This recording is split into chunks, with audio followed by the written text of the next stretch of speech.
시청자 여러분 안녕하십니까. 더 특별한 전북 톡톡톡의 함윤호입니다. 사실 처음에 전북에 하계올림픽을 유치한다는 뉴스가 나왔을 때 아마 도민들 가운데서 반신반의하는 분들이 많이 계셨을 것 같습니다. 하지만 이제 개최지 선정일을 며칠 남겨두지 않고 있는 시점에서는 희망을 가지고 있고 가능성을 높게 점치고 있습니다. 아마 이것이 도민의 염원이 아닐까 싶은데요. 오늘 전북체육회 정강선 회장을 모시고 하계올림픽 유치에 대한 가능성 목소리 들어보도록 하겠습니다.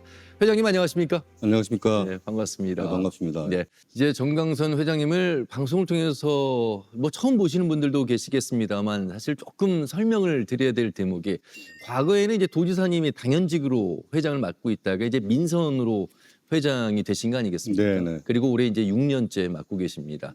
사실 관심 있는 분들 가운데에서는 작년 파리올림픽에 올림픽 단장으로 가신 네네. 부분을 많이들 기억하고 계시고 전북의 체육회장이 힘이 있구나 이렇게 말씀하신 분들이 계십니다. 그렇기에 하계올림픽에 대한 목소리가 나왔을 때 이것은 그냥 하는 얘기가 아닐 수 있고 가능성이 있겠구나라는 우리 회장님을 바라보는 시각이 더 높아졌습니다. 본인께서는 어떻게 생각하세요? 느닷없이 우리가 뜬금없이 올림픽 신청을 한 게 아니고 네. 만 2년 됐습니다. 그때 처음에 사실은 저 혼자만의 생각을 대한체육회하고 상의를 했었고 대한체육회에서도 한번 해봐라 그런 원동력이 있었습니다.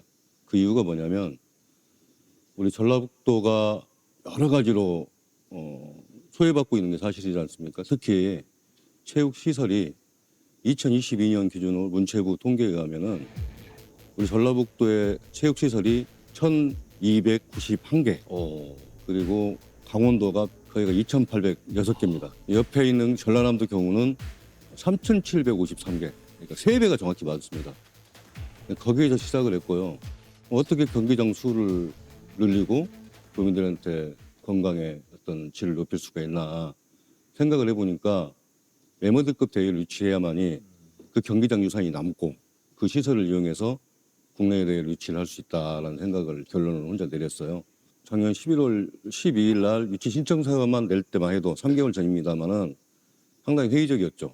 언론도 그렇고 우리 도민들의 가장 약점이 뭐냐면 우리가 할 수 있을까라는 그 패배의식 그것을 상당히 극복하기 힘들었는데 지금은 기류가 완전 바뀌었습니다. 우리 할 수 있다. 그리고 문체부나 정부나 기재부에서 선정하는 게 아니잖아요. 대한체육회하고 대의원들이 선정하기 때문에 지금은 저는 가능성을 매우 높게 봅니다. 그래서 올림픽을 진짜로 염원하는 올림픽을 우리 전라북도와 인근에 있는 광역단체에서 분산을 한다면 비수도권이 한다면 상당히 많은 전기가 마련될 거라고 생각을 합니다. 예. 사실 우리만 뛰어드는 것이 아니고 인근 지자체에서도 이런 국제대회에 이미 뛰어들고 있었고 또 2년 동안 준비를 해오셨고 아울러서 전북을 얘기할 때 그 수식어가 항상 낙후, 소외, 패배의식 언제까지 우리가 그 얘기에서 벗어날 수 없을까? 벗어나야 되는데 그럼 가만히 앉아있으면 벗어날 수 있을까? 바로 그래서 이제 회장님 같은 분에서 아이디어가 나오기 시작했고 이제 광역단체장인 김건영 지사와 의견을 나누셨고 그렇습니다. 도전장을 내밀었습니다. 그래서 이제 우리 지역을 다녀갔잖아요. 그 추운 1월 6일, 7일 무주, 새만금, 전주, 완주 반응이 좋았어요. 실제 그게 언론에서 내놓은 반응입니까? 아니면 실제의 반응입니까? 말씀하셨다시피 1월 6일 날 7일 날 양일간 그 실전한 11분 중에서 7분이 달려가셨습니다. 예. 정말로 인파들이 많이 몰려서 실전단을 환영을 했어요. 예. 서울에서는 그런 것이 없었답니다. 그리고 전주, 완주, 월드컵 경기장 또 그 완주에서는 지금 처음으로 생기는 구기 종목 스포츠타운이 지금 그 첫삽을 떴거든요. 마지막에 무주 태권도 원의 태권도 전용 경기장을 보고 그 실사단이 내린 평가가 종평이 생각했던 것보다 너무 훌륭히 잘 돼 있다. 지금 발표는 안 했습니다만은 점수가 서울이 상당히 긴장을 하고 있죠. 과락을 맞을 줄 알았더니 점수가 엇비슷하게 나오니까 상당히 거기에 대해 고무되고 자신감이 차 있는 그런 상태입니다. 예. 2월 28일이면 38개 종목인가요? 그런 여기도 그 회장단하고 수석 부회장에서 이제 대의원이 76명 앞에서 네네. 우리 지사님이 직접 PPT 발표하시죠. 네. 그리고 나서 바로 그러면 개최지의 이제 후보 도시로서 선정이 그날 발표가 됩니까? 대의원 총회가 한 200명이 사시는데요. 예. 아까 말씀하셨다시피 76명 대의원이 기표소에 직접 투표를 합니다. 그 현장에서 결과가 나오고요. 예. 네. 그러면 이제 경우의 수가 있겠습니다. 다시 88 올림픽을 기억하는 서울 시민들, 또 대한민국 국민들에게 당연히 서울이야. 아니야. 이번엔 서울과 전북이 전주가 공동 개최야. 아니야. 전북이 유일하게 단독으로 개최할 수 있어. 이런 경우의 수 속에서 어느 정도의 희망을 점칠 수 있겠습니까? 그 서울은 예. 1988년도 82년 독일 바덴바덴에서 3월달에 합정 짓고 나머지 그 6년 동안에 많은 경기장을 다 신설을 했습니다. 네. 그 유산 때문에 많은 국제대회가 열렸었던 것이 사실이고 서울이라는 도시 브랜드가 상당히 많이 그렇죠. 됐었습니다. 이제는 대통령 직속 지역균형발전위원회가 설립 당시에도 취지가 그렇습니다만은 국가균형발전 차원이라면은 지방에서도 기회를 줘야 된다. 그런 공감대가 형성이 돼 있어요. 그리고 전라북도는 우리가 관짓한 역할을 하지만 광주에서 남부대학에서 수영장 세계 수영 선수권 대회가 있었고 유니버설 대회를 했었지 맞습니다. 않습니까? 경기장을 새로 신설할 필요가 없고 대구에서는 2011년도 세계 육상 선수권 대회가 열렸습니다. 매머드급 대회를 다 한 거죠. 그렇죠. 그리고 홍성에서 테니스 대회를 하고 그리고 우리가 가지고 있는 경기장을 활용을 하고 월드컵 경기장을 활용을 하고 한 4개, 5개 정도를 신설을 해야 됩니다. 예. 그러면은 그렇게 IOC가 권장하는 경기장을 새로 짓지 않고 임시 경기장을 만들고 네. 거기에 정확히 부합해서 가고 있다.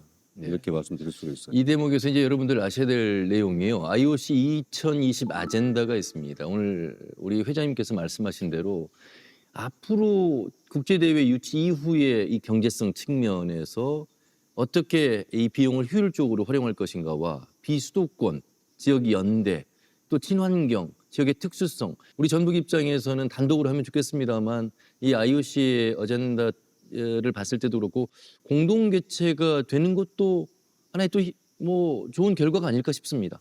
지금 17일 날 이사회 때 예. 많이 한강이 좀 갈릴 것 같아요. 저희는 두 가지를 염두에 두고 있습니다. 단독 신청을 했기 때문에 예. 단독으로도 준비를 하고 있고 76명을 공략하는 방법들을 생각하고 있고 또 서울과 우리 전주만의 전북에만의 장점을 모아서 본선에 대비할 수 있는 우리는 문화올림픽을 표방을 하고 있고 서울은 경험이 있지 않습니까? 예. 공동 개최도 충분히 지금 염두에 두고 있습니다. 네네. 도쿄올림픽 그리고 파리올림픽 그리고 2032년이 호주 지금 호주 브리즈번입니다. 사실 호주 하면 이제 시드니를 생각하는데 이 브리즈번이라고 하는 어떤 정치적, 행정적, 경제적 중심 도시가 아닌 곳에서 이루어지는 것도 우리에게는 좀 큰 희망으로 좀 봐야 되겠습니까? 그렇습니다. 멜버른 같은 경우는 56년도에 개최를 했고 예. 시드니는 2000년도에 개최를 했습니다. 그렇죠. 시드니하고 멜버른은 행정도시, 경제도시인데 브리즈번은 생소하지 않습니까? 네네. 우리가 똑같다고 보면 됩니다. 브리즈번이 선택된 건 IOC의 공고사항을 충실히 따랐던 것이거든요. 예. 경기장을 새로 짓지 않고 분산 개최하고 기존 시설을 이용했던 건데 지금 대륙별로 이렇게 돌아가서 하는 순환으로 생각한다면 2024년도 유럽 파리 또 LA 올림픽이 북아메리카 그렇네요. 그리고 오세아니아가 호주에서 하지 않습니까? 예. 아시아에서 경쟁을 한다고 보면 되는데 그렇게 본선에만 올라간다면 상당히 가능성이 높다. 저희 이렇게 판단하고 있습니다. 그러면 이제 말씀하신 대로 이 대한체육회 실사 이후에 대의원들의 투표로 뭐 서울이냐 전주냐 내지는 공동 개최냐 이루어지지만 사실 이제 본선이라고 하는 게 남아 있잖아요. 말씀하신 대로 이제 오세아니아까지 온 이후에 아시아의 가능성이 높다면 아시아의 어떤 나라들과 경쟁을 하게 되는 건지. 네, 그 인도, 인도네시아, 네. 사우디아라비아, 또 카타르, 중국 이렇게 되는데 중국은 2022년도 동계 올림픽을 이미 치렀고 최근에 네. 2008년 베이징 올림픽에 제가 현장에 있었습니다만은 네. 우리보다 88 올림픽보다 20년 뒤에 있어요. 그래서 순서로 본다면 중국은 좀 경쟁이 아니고 네. 인도가 82년 뉴델리 아시안 게임 큰 대회를 하고 여태까지 큰 대회를 못했습니다. 예. 그게 최대 약점이고 아하. 중동 지역 같은 경우는 이번에 두바이 엑스포에서도 한계가 드러났듯이 날씨가 상당히 문제가 됩니다. 봄, 여름, 가을, 겨울이 뚜렷하고 가을에 한 달, 초가을에 한 달하고 본다면 상당히 그 기후적인 면에서나 이런 여러 가지 여건에서 아시아에서는 우리나라가 상당히 경쟁력이 있지 않나 그렇게 판단을 하고 있습니다. 그 가운데서도 가장 신경이 쓰이는 국가가 있다면 저는 인도라고 봅니다. 인도. 예, 인도가 신흥국으로 좀 급부상하고 있고 예. 인구도 중국을 초월하는 상태는 아니겠습니까? 네네. 근데 단 약점이 아까 말씀드렸다시피 큰 대회를 치러본 경험이 82년 이후에는 없습니다. 두고 볼 일입니다만은 이제 본선에서는 거기에 맞게끔 저희가 또 준비를 할 겁니다. 네.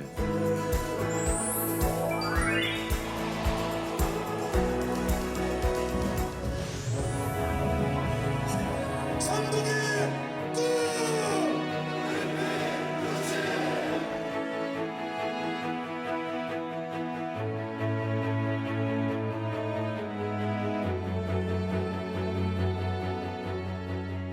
자, 이제 좋은 소식을 기대하면서요. 혹시 우리가 개최 선정지로 선정이 된 이후에 준비해야 될 것, 불편한 점은 없을까? 사실 2036년이면요. 앞으로도 11년 후고 국제공항이라든지 신항만이라든지 지금에 갖고 있는 SOC 교통 인프라가 지금과는 좀 달라지는 점을 이제 예상하면서 우리 도민들도 생각을 좀 해보셔야 되거든요.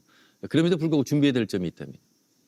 제 경험으로 네. 제가 전북 체육회를 사실 출입 기자를 94년도하고 2002년도에 출입 기자를 하면서 예. 그런 모습들을 많이 봤어요. 가령 원주하고 펜싱을 놓고 국제대회를 경쟁하면은 항상 문제가 있던 게 공항이 있냐. 공항이 없어요.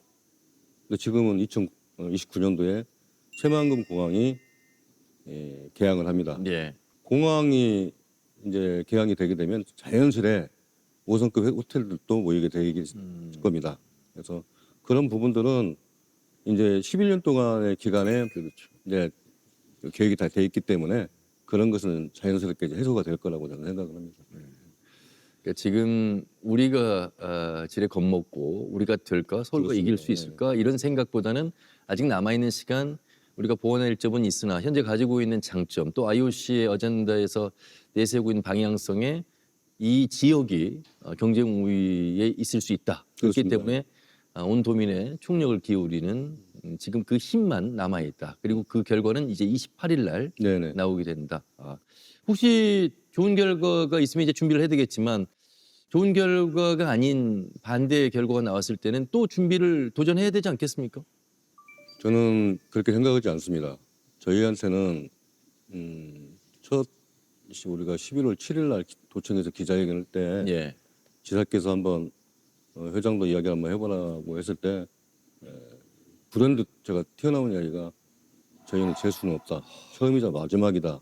이런 각오로 뛰어야 된다라고 했는데 올림픽을 예전에는 적자 올림픽이라고 해서 한 개 나라, 두 개 나라가 신청을 해서 두 개 나라가 신청하면 나란히 줬어요. 아시안 게임도 마찬가지고. 근데 지금은 어떤 경제적인 부흥 뭐 이런 것 때문에 한 10개 나라가 신청을 하거든요. 그 동계올림픽하고는 상당히 또 틀립니다. 동계올림픽은 어떤 나라를 개최할 수 있는 나라가 한정되어 있거든요. 그렇죠. 그래서 이건 처음이자 마지막 도전이라고 생각하고 예. 죽기 아니면 살기로 그렇게 지금 뛴다라고 생각하시면 될 것 같습니다. 그 이제 전 세계적으로 유명해진 우리 박항서 감독이 전북의 명예 홍보대사로 네, 됐잖아요. 네, 네. 아울러서 이제 탁구 선수 출신의 유승민 전 선수가 이제 대한체육회장이 됐고 어쨌든 전적으로 저희가 뭐 정치적으로 또 체육회 쪽으로 우리 이제 회장님과 더불어서 총력을 기울이는데 그분들의 도움을 또 활용하는 것 모든 측면에서 지금 열심히 뛰고 계시는 거죠. 지금 유승민 당선자 같은 경우는 예. 많은 분들이 오해하시는 것 같은데 저와 관계가 너무 좋습니다. 왜 오해를 하고 계시는지는 예, 그 낙선하신 분과의 관계 때문에 아무래도 그러신 거죠? 그런 구도가 있고 예. 또 전 회장님께서 전북을 기회를 좀 줬던 것도 사실이고 네, 네.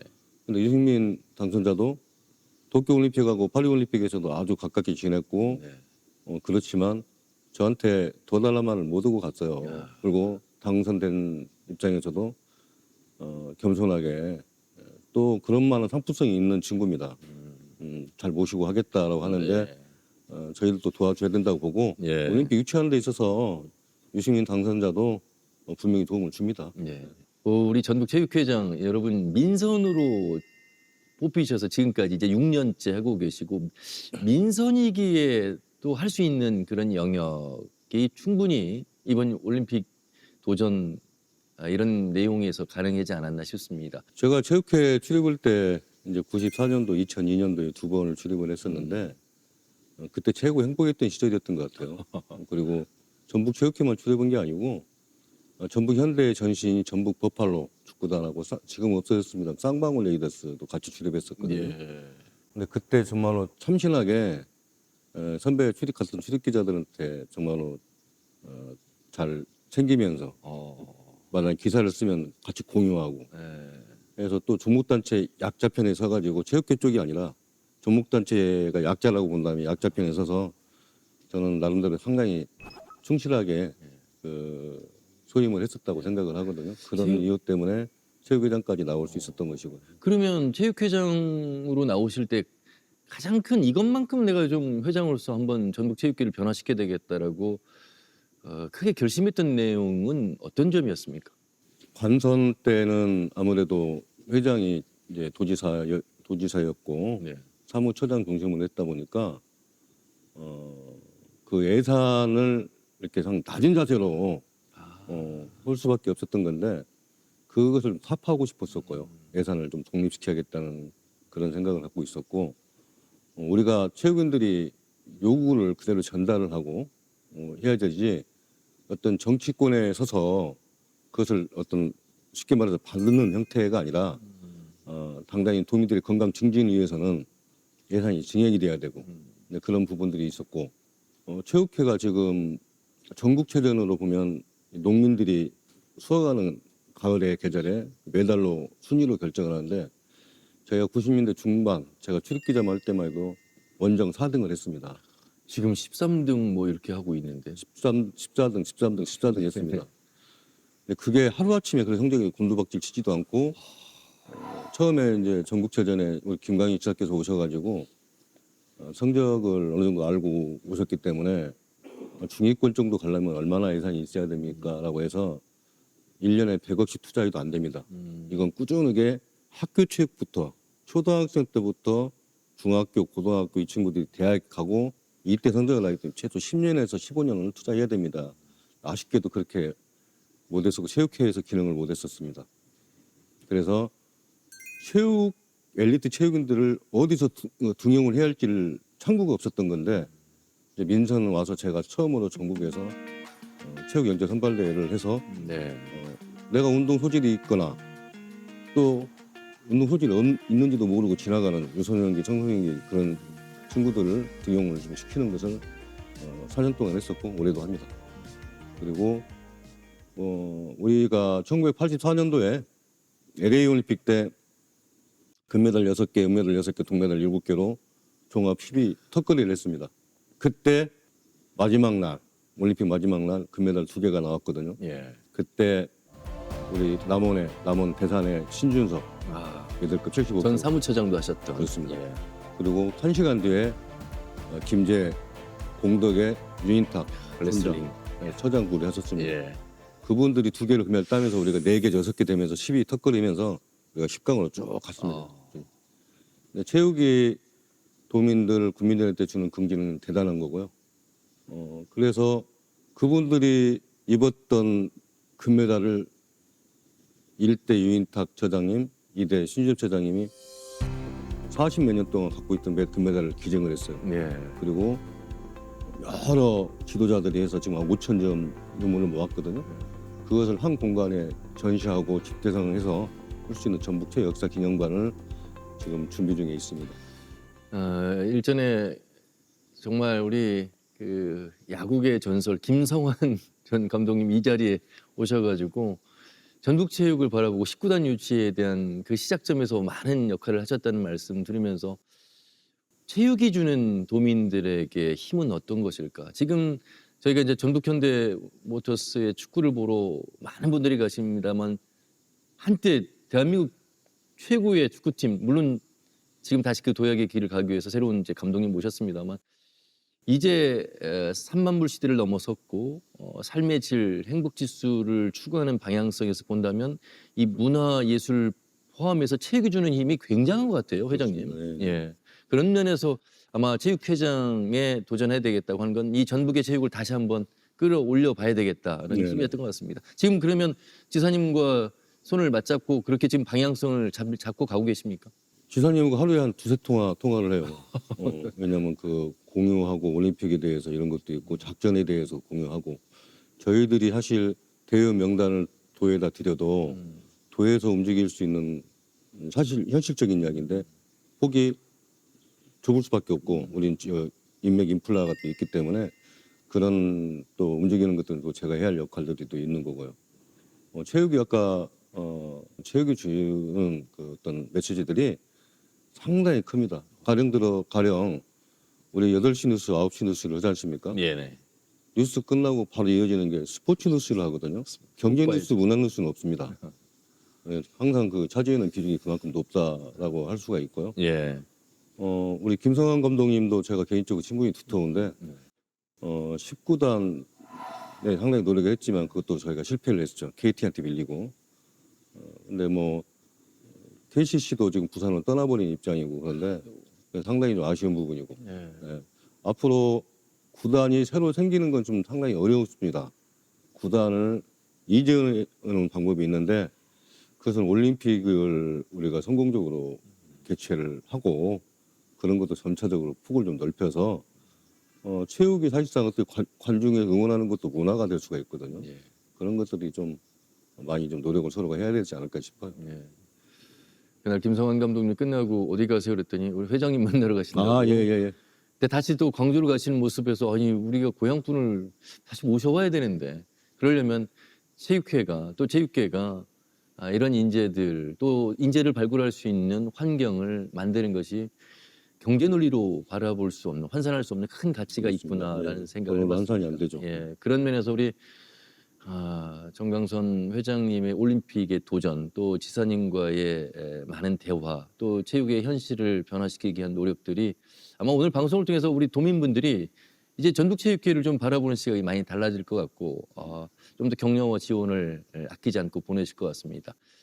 그런 의미에서 꼭 이것만큼 물론 이제 올림픽 유치가 있겠습니다만 우리 도민들에게 바라는 말씀 어떤 점이 있겠습니까? 저희가 176만입니다. 도민이. 그리고 이제 떠나게 이렇게 밖에 나가서 활동하시는 500만이라고 하는데 176만 중에서 생활체육인이 몇 명이나 될까요? 우리 체육인들이. 생활체육을 하니까 왠지 많을 것 같습니다. 예. 우리가 조기축구 같은 거 이런 것도 저도 조기축구 회원으로 뛰고 있습니다만은 시군에 가입돼 있는 생활체육 동호인 팀이 7,000개가 넘습니다. 그리고 생활체육인들 가족까지는 57만이라고 하는 어마어마한 숫자거든요. 예. 뭐 산악인도 있고 뭐 자전거, 사이클 뭐 여러 가지 있습니다. 그만큼 우리 저변에 이제 체육이 이렇게 있다라는 말씀이시고 체육을 통해서 상당히 그 소소한 행복들을 많이 느끼시는 것 같아요. 우리는 체육을 또 체육 행정을 지원하고 관리하고 그런 기관입니다. 체육을 바라보는 시선들이 많이 달라지셨다고 보고 도민들의 어떤 자존감 또 삶의 질 향상 건강 증진은 우리 체육회에 있다고 보거든요. 그 점에 대해서 더 생활체육 중심으로 해서 예. 엘리트 체육도 중요하지만 점차적으로 확대해 나가고 그것이 우리 많은 데 유치하고 많은 팀이 생기고 그래서 이제 스포츠 산업으로 자리를 잡아서 전라북도가 올림픽을 개최하는 건 그 유산으로 네. 스포츠 산업을 발전시키는 데 있다고 봅니다.